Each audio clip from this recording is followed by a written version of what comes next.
South Texas Hurricane Conference. You use the incident command system. It brings us together.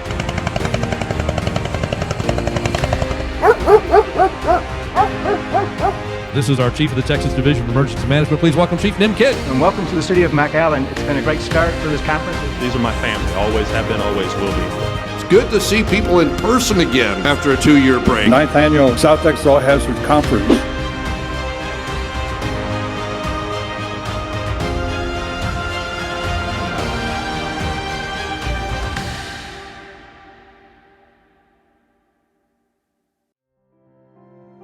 So the state of Texas had this conference called the Texas Department of Emergency Management State Conference. And walking out one afternoon, I asked my boss at the time, Mr. Olivares, why can't we have a hurricane conference? Nancy and I were at the conference and we were talking, so why can't we do a conference like this in the Valley?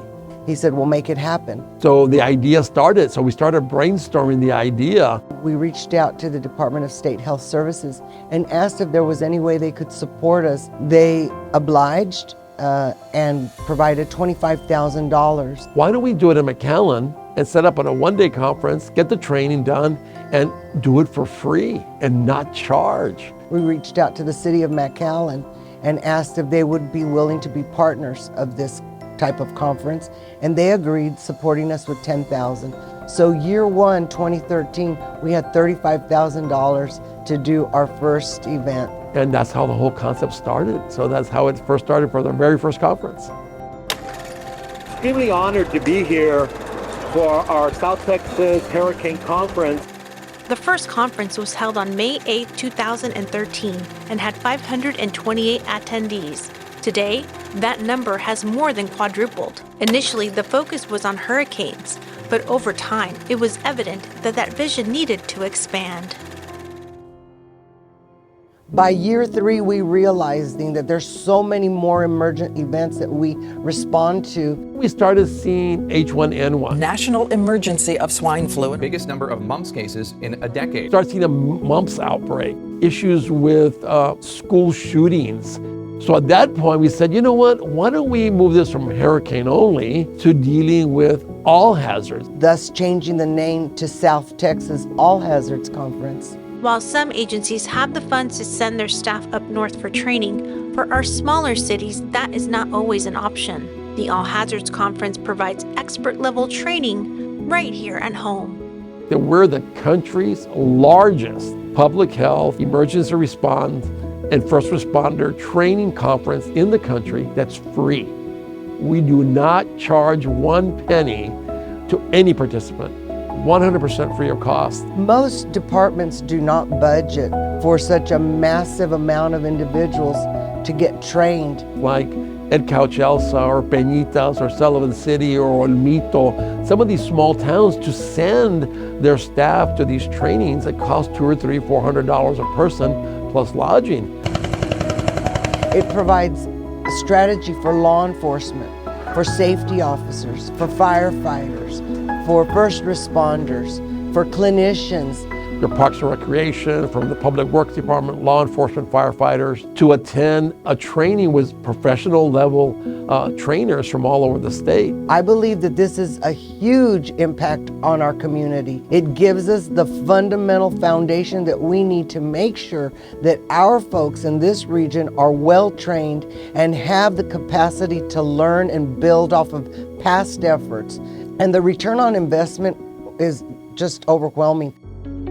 Let's not be afraid to use the incident command system.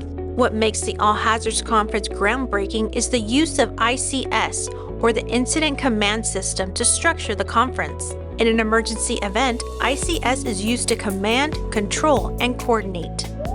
By using it at the All Hazards Conference, when those involved are called to respond to an emergency, they are ready.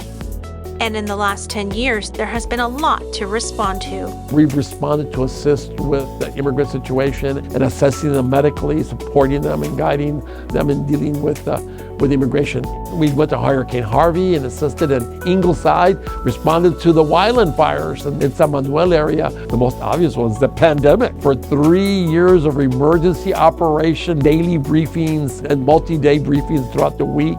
So COVID was one of the events in which I feel that the trainings that we received through the conferences, it prepared us for that event. Hidalgo County at large was not blindsided in order to respond to this emergent event. Everybody was very well trained. As the attendance has grown, so has the all hazards approach. The conference now features the Immunization Summit, the Regional Border Patrol meeting, and the DA's annual seminar. Most recently, a new partnership has formed with local inclusion organizations. I got to tell you, these are my family, the members of my family. Always have been, always will be. The power of the All Hazards Conference comes not only from those that attend, but from the executive board who plan and organize the event every year. Many have been here since day one. The growth and success of the conference is a testament to the team behind it. This conference takes a big team effort. There is a huge executive committee that is committed to this conference. I think it has become one of the most prolific conferences in the state.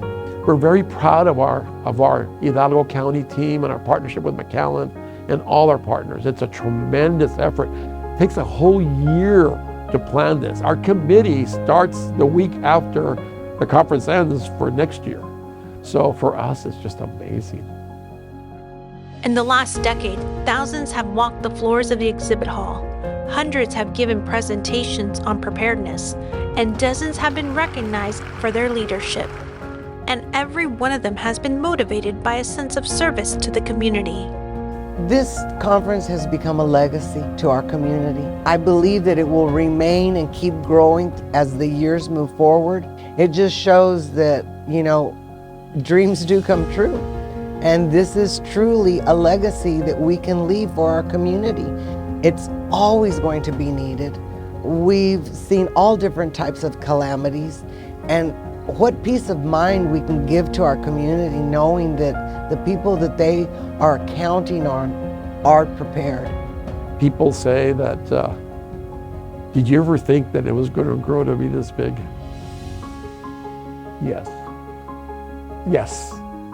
Proudly, yes. With the leadership we have in South Texas, with the police chiefs, the fire chief, the emergency managers, we're a very tight community. So we've had to learn to rely on each other. We have the spirit, the teamwork, and the leadership that were going to provide us that educational force to make this happen. So my answer is proudly, yes, I saw it getting this large, and I'm very proud that it is.